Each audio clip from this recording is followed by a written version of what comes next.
Mashariki Creative Economy Expo.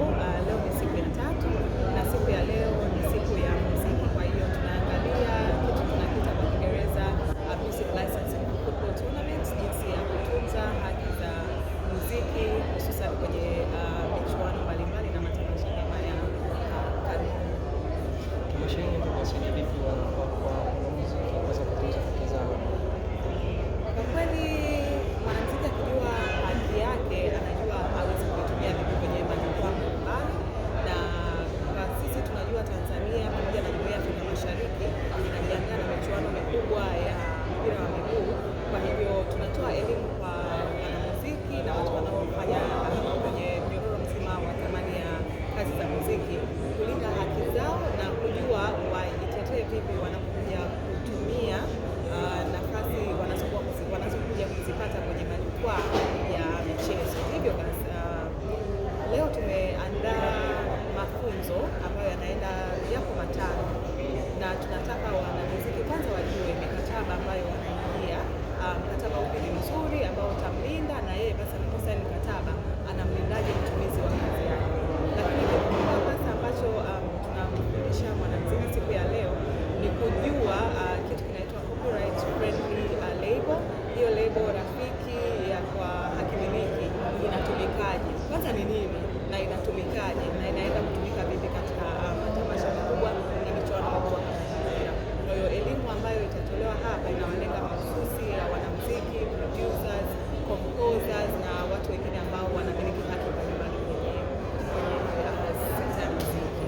Kumekuwa na uelewa mdogo kwa baadhi ya wasanii kutokana na namna ya kulinda haki zao.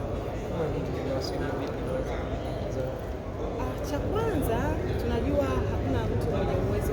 Okay, wanaweza wakawepo wanamuziki wachache wenye uwezo wa kuwa na wanasheria wao, na sisi kwenye Mashariki Creative Economy Expo siku 4 tumeweka za msaada wa kisheria ya hakimiliki bure kabisa.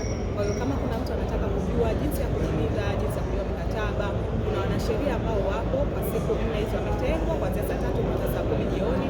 Unaweza ukafika, sio lazima uwe unatokea pia kwenye sekta ya muziki. Mbunifu yoyote ambaye anataka kujua masuala mazima ya ubunifu anaweza akapita hapa Mlimani City akajifunza na akapata kitu kimoja viwili, na akitaka hata ajue mkataba unakuwaje. Onyo ambalo limetolewa ni kwa wabunifu wengi ni usidownload mkataba kwenye social media, usidownload mkataba kwa AI, kwa sababu hawajui mazingira ambayo wewe unaenda kufanyia kazi. Kwa hiyo utaweza usijue sehemu gani ya kukulinda, wapi unajikandamiza na vipi ujilinde mkataba. Kwa hiyo kuwa na mwanasheria, kupata msaada wa kisheria kurahisishia wewe kuweza kufahamu mkataba aina gani unakulinda, mkataba aina gani unakufaa. Lakini pia katika masomo yetu haya tunajua sasa hivi AI imekuja kwa kiwango kikubwa sana, na leo tuna mafunzo ambayo yanaongelea AI kwenye sekta ya muziki. Hivyo basi watu watajua ni mbinu gani wazitumie, kwa sababu AI inachukua sauti za watu, inafanya remix, inafanya vitu vyote. Jinsi gani ya kucondition mazingira yako ya kuweza wewe kunufaika na hii AI, isikuharibie kazi, isikufukuze kazini, na uitumie kama nyenzo ambayo inaweza ikaamplify kazi zako wewe kama mwanamuziki.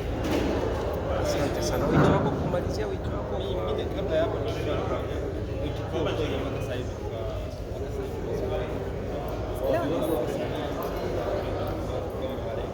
kwa kweli mwitikio umekuwa ni mzuri, mwitikio ni mzuri. Naona sasa kiu ya wabunifu kupenda kujua sawa.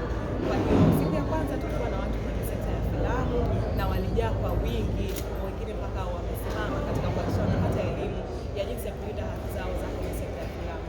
Jana tulikuwa na wabunifu wa sanaa za ufundi pamoja na interior design wanaofanya mipango ya ndani, kujua jinsi ya kulinda haki zao na kulinda haki za watu wengine ambao wanashirikiana nao.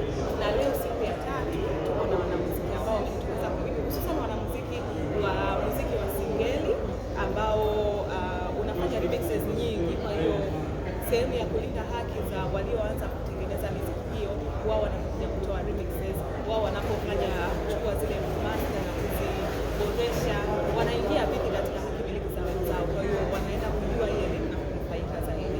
Mwitikio wao ulikuwa ni mkubwa, wamekuja wanamuziki wengi, na tuna mgeni ambaye anaongelea masuala ya copyright friendly label ameshiriki na kidogo tu kuambia ujumbe ambao amebeba.